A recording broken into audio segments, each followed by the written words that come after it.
வணக்கம் மக்களே! இன்னைக்கு நம்ம கூட்ல 3 ஆச்சரியமான விஷயம் நடந்துச்சு. அதில 1 இந்த பாருங்க, நம்ம மாப்பிள புறாவோட ஃபீமேலு நம்ம கையில வந்து இரை சாப்பிட்டுச்சு. இது நான் எக்ஸ்பெக்ட் பண்ணவே இல்ல. பொரிகல்லைய பார்த்தோன்னே அப்படியே ஆட்டோமேட்டிக்கா கையில வந்து வேங்க ஆரம்பிச்சுச்சு. ஸோ இதோட ஓல்டு ஓனர் வந்து இப்படி இந்த மாதிரி கையில குடுத்து ட்ரெயின் பண்ணியிருப்பாங்கன்னு நெனைக்கிறேன். ஸோ நம்ம கை வச்சோன்னே ஆட்டோமேட்டிக்கா வந்துருச்சு. செகண்ட் ரொம்ப பெரிய ஆச்சரியம். பாருங்க, நம்ம மாப்பிள புறா இரை மாத்தி மிதிச்சான்.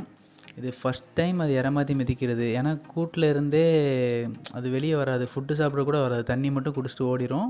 ஃபஸ்ட் அட்டெம்ப்ட் ஃபெயிலியர் ஆகிடுச்சு, but second attempt success. Reason என்னென்னா, அந்த ரோமர் வந்து அதுவும் கொஞ்சம் பிஸியாக இருந்ததுனால கண்டுக்கல. அப்படி இல்லைன்னா செகண்டும் கழிச்சு விட்ருக்கோம். ஆக்சுவலாக நம்ம தான் இந்த 2 மட்டும் வெளியே எடுத்து விட்டோம். மற்ற எல்லா புறாவையும் கூட்டில் அடைச்சாச்சு. எல்லாம் ஃபுட்டு சாப்பிட்டு உள்ளே போனதுக்கப்புறம் இந்த 2 மட்டும் எடுத்து விட்டோம். ஸோ ஏமாற்றி மிதிச்சிட்டான். ஸோ நம்ம சொன்ன மாதிரி இன்னும் ஒரு 1 வீக்கில் அவுத்து விட்டுலான்னு இருக்கோம் ரெக்கையை. பட் ஒரு சின்ன சேஞ்சஸ்ஸு.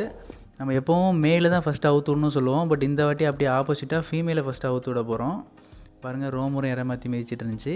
அதனால் இதை கண்டுக்கல. அப்படி இல்லைனா இது 2வது வாட்டி மிதிக்கையிலே வந்து களைச்சி விட்ருப்பான். 3வது அதிசயம் என்னென்னா, இப்போ பாருங்கள், நம்ம சாட்டினோட சாட்டின் கிராஸோட பேர் இருக்குல்ல, முஸ்கி கிராஸ் ஃபீமேலு, அது வந்து நம்ம முதுகு செவலைக்கு மப்பாயிட்டு இருந்துச்சு. பட் ஏமாற்றி மிதித்து பார்க்கல. பட்டு இப்படி அது அடையில் கிடக்கிற டைமில் போய் இப்படி மஸ்தாகிட்டுருக்கு, ஏதோ சிங்கிள் புறா மாதிரி. இதான் எனக்கு ரொம்ப ஷாக்காக இருந்துச்சு பார்த்துட்டு. ஸோ நம்ம முதுகு செவலைக்கு ஃபஸ்ட்டு ஒரு நல்ல பேராக பார்த்து வாங்கணும். சேம் அதே மாதிரி முதுகு கருப்பு இல்லாட்டி முதுகு செவலையே கிடச்சா நல்லாயிருக்கும். பார்ப்போம், வெயிட் பண்ணுவோம். கிடச்சிச்சின்னா கன்ஃபார்மாக வாங்கி போட்டுடலாம். அதே மாதிரி நம்ம பியூர் ஒயிட் மேல் ஒன்று இருக்குது, அதுக்கு வந்து இந்த ஃபீமேலை நம்ம போடலான் இருக்கிறோம். இது 100% ஃபீமேலாக இருந்தால் கன்ஃபார்மாக இந்த 2யும் பேர் பண்ணிடலான் இருக்கிறோம். ஏன்னா இந்த மெயில் வந்து பேர் ஆகிடுச்சுன்னா அவுத்து விட்டுலாம் ஈஸியாக. அதனால தான் வெயிட் பண்ணிருக்கோம்.